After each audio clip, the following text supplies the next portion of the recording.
জন্য অনুরোধ করব। সম্মানিত আইনজীবীবৃন্দ, আসসালামু আলাইকুম। আসলে আমরা আমাদের বিরুদ্ধে যে ষড়যন্ত্র চলতেছে দেশের বিরুদ্ধে, এই দেশের স্বাধীনতার বিরুদ্ধে, এইটা একটি বিশেষ ধরনের ধারা থেকে এই ধরনের সন্ত্রাসী রাষ্ট্রবিধি কাজ করতেছে, তাদের বিরুদ্ধে দেশের স্বাধীনতা সার্বভৌমত্বের বিরুদ্ধে কাজ করতেছে। ঐক্যবদ্ধ হতে হবে এইসব সন্ত্রাসীদের নিয়ে।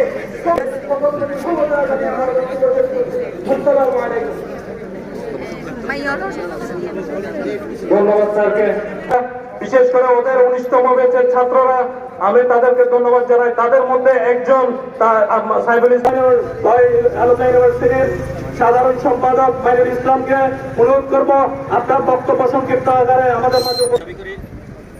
উগ্রবাদী হিন্দু সংগঠন ইসকনের বিরুদ্ধে আমরা প্রতিবাদ সমাবেশ করছি।